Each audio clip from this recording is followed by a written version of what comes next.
جو شخص رسول کے ساتھ کانفلکٹ کرے گا اور مؤمنین کے علاوہ کوئی دوسرا راستہ اختیار کرے گا وَيَتَّبِعْ غَيْرَ سَبِيلِ الْمُؤْمِنِينَ، تو ہم اس کو اسی راستے پہ چلنے دیں گے اور وہ جہنم میں اس کو پہنچا دیں گے۔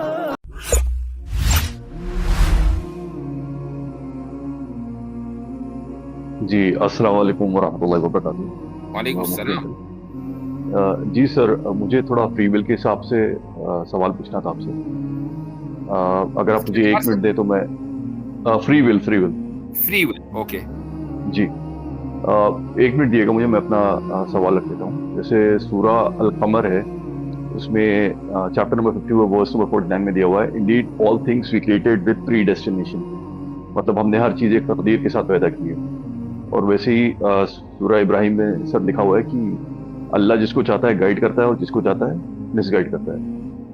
اور ایک حدیث آخری میں پیش کر رہا ہوں جس میں صحیح البخاری 3208 جس میں اللہ جو ہے وہ فرشتے کو بھیجتا ہے، 4 چیزیں اس کی لکھی جاتی ہیں جب وہ پیدا ہوتا ہے، اور کوئی بندہ جو جنت جا رہا ہوتا ہے اس کے اوپر تقدیر اس کی غالب ہو جاتی ہے اور وہ جہنم چلا جاتا ہے، کیونکہ وہ اس کی تقدیر میں لکھا ہوا تھا، مطلب جو اس کے لیے لکھ دیا گیا ہے وہ اس کے اوپر غالب ہو جاتا ہے۔ تو اس کے بارے میں مجھے آپ سے تھوڑا پوچھنا تھا، تھوڑا بتا دیں۔ یہ ساری باتیں تو جو آپ نے کی ہمیں پتہ ہی ہیں، پوچھیں کیا پوچھنا ہے۔ جی مطلب اس میں یہ ہے کہ پھر ہماری فری ول تو ہے ہی نہیں، کیونکہ جو لکھ دیا گیا ہے اس کے حساب سے ہی ہم کر رہے ہیں جو بھی کر رہے ہیں۔ ہم نے کہا مطلب جو اللہ نے طے کر دیا، دعویٰ ہی نہیں ہے کہ آپ کے پاس ایبسولوٹ فری ول ہے، لیکن ایسے ہوتا ہے نا کہ ہم لوگ یہاں بھیجے گئے ٹیسٹ کے لیے، ہمارے پاس لمیٹڈ فری ول ہے، ہمارے پاس ایبسولوٹ فری ول نہیں ہے۔ اچھا، اب آپ نے 3 باتیں کی ہیں۔ پہلی بات یہ ہے کہ سورہ قمر کی آیت کا حوالہ دیا کہ ہم نے ہر چیز کو ایک اندازے سے پیدا کیا ہے، قدر کا لفظ ہے بقدر۔ دوسری آپ نے حدیث ذکر کی ہے، حدیث تھی دوسرا کیا تھا؟ سورہ ابراہیم کی اللہ جس کو چاہتا ہے گائیڈ کرتا ہے، جس کو چاہتا ہے جس کو چاہتا ہے گائیڈ کرتا ہے، جس کو چاہتا ہے گمراہ کرتا ہے۔ پہلے میں اس آیت کو لے لیتا ہوں، مختصر بات کریں گے، اس کے بعد انشاءاللہ میں لاگ آف بھی کرنا ہے مجھ کو۔ ہدایت کے 3 درجے ہیں۔ پہلا درجہ ہدایت کا وہ ہے کہ جو پوری انسانیت ہی کیا بلکہ پوری کائنات کے لیے ہے۔ اس ہدایت کو ہم یہ کہتے ہیں کہ ایک انسان کے اندر جو بیسک سروائیول انسٹنکٹ ہوتی ہے، یہ بھی خدا ہی کی طرف سے پیدا کرتا ہے کہ اس کا بھی ذکر قرآن کریم میں آیا ہے۔ یہ ہدایت کا پہلا درجہ ہے، یہ ہر ایک کو ہے، آپ کو بھی ہے، مجھے بھی ہے، ہر جاندار کو ہے۔ پھر اس کے بعد ہدایت کا دوسرا درجہ ہے، اور یہ ہدایت وہ ہے کہ جس میں انسان کو اچھائی اور برائی کے درمیان تمیز بتا دی گئی، جس کو ہم آبجیکٹیو مورالٹی کہتے ہیں، کہ جھوٹ بولنا ہے سب لوگ اس کو کہیں گے کہ بھئی یہ بری چیز ہے، کسی کو دھوکہ دینا ہے سب لوگ کہیں گے کہ بری چیز ہے، کسی کی احسان کی ناشکری کرنا ہے سب لوگ کہیں گے کہ بری چیز ہے، اکراس اسپیس اینڈ ٹائم۔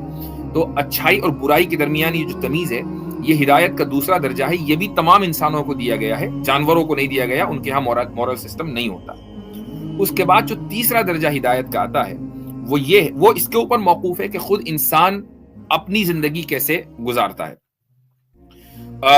قرآن کریم کی ایک آیت کا بھی میں نے حوالہ دیا ہے، دوبارہ دے رہا ہوں، وَمَن يُشَاقِقِ الرَّسُولَ مِن بَعْدِ مَا تَبَيَّنَ لَهُ الْهُدَىٰ وَيَتَّبِعْ غَيْرَ سَبِيلِ الْمُؤْمِنِينَ نُوَلِّهِ مَا تَوَلَّىٰ وَنُصْلِهِ جَهَنَّمَ وَسَاءَتْ مَصِيرًا۔ اللہ تعالیٰ فرماتا ہے کہ جو شخص رسول کے ساتھ کانفلکٹ کرے گا اور مؤمنین کے علاوہ کوئی دوسرا راستہ اختیار کرے گا، اختیار وہ کرے گا، راستہ اگرچہ اللہ تعالیٰ نے طے کر دیا، اختیار وہ کرے گا، وَيَتَّبِعْ غَيْرَ سَبِيلِ الْمُؤْمِنِينَ، تو ہم اس کو اسی راستے پہ چلنے دیں گے اور وہ جہنم میں اس کو پہنچا دیں گے۔ اس کا مطلب یہ ہے کہ ہدایت کا جو تیسرا درجہ ہے وہ انسان کو خود اختیار کرنا ہے۔ جو لمیٹڈ فری ول ہے وہ پہلے درجے کے ساتھ نہیں ہے، دوسرے درجے کے ساتھ نہیں ہے، تیسرے درجے کے ساتھ ہے۔ جب اللہ تعالیٰ یہ کہتا ہے کہ سورہ قمر میں کہ ہم نے ہر چیز کو ایک اندازے سے پیدا کیا ہے، تو یہاں ہدایت کے 3 درجات کی بات ہو رہی ہے، اور اس میں سے 3 درجات میں پہلے دوسرے درجے میں تو آپ اس کی مخالفت کر ہی نہیں سکتے، پاسبل ہی نہیں ہے۔ ٹھیک ہے، اب آ جائیں حدیث کے اوپر، جو بخاری کی حدیث ہے کہ ایک انسان پوری زندگی جنت کا کام کرتا ہے لیکن ہے وہ خدا کے علم میں جہنمی، تو آخر میں تقدیر غالب آ جاتی ہے اور وہ جہنم والے عمل کرتا ہے اور اس کے بعد اس کی موت آتی ہے۔ اس حدیث کا صرف اتنا سا مطلب ہے کہ خدا کا علم غلط نہیں ہو سکتا۔ خدا کے علم میں یہ بات 100% with all accuracy یہ بات ثابت شامل ہے کہ یہ بندہ جہنم میں جائے گا تو وہ جہنم میں جائے گا، اس کا مطلب ہرگز یہ نہیں ہوتا کہ خدا کا علم قطعی ایک انسان کی فری ول کو ختم کر دے. انسان کی جو فری ول ہے اس کا تعلق پرفارمنس ہے، اور اللہ تعالیٰ کا جو علم قطعی ہے وہ یہ ہے کہ ایک انسان، اور جو اللہ تعالیٰ ٹائم باؤنڈ بھی نہیں ہے، انسان کا پاسٹ، پریزنٹ اینڈ فیوچر وہ خدا کے لیے ایسا ہی ہے جیسا میرا اور آپ کا پریزنٹ ہے. ہم دونوں کو علم قطعی کے طور پر یہ معلوم ہے کہ ہم اس وقت کیا کر رہے ہیں، تو خدا تعالیٰ کو علم قطعی کے طور پر یہ معلوم ہے کہ انسان نے پاسٹ میں کیا کیا، فیوچر میں کیا کیا، اور پریزنٹ میں کیا کر رہا ہے. اس کے لیے تینوں ٹائم کی یونٹس ایک جیسی ہیں کیونکہ وہ ٹائم لیس ہے. That is the point. جی ٹھیک ہے مفتی صاحب، بہت بہت شکریہ سر. مجھے بس اس کے بارے میں کنفیوژن تھا، میں نے سوچا آپ سے پوچھ لوں.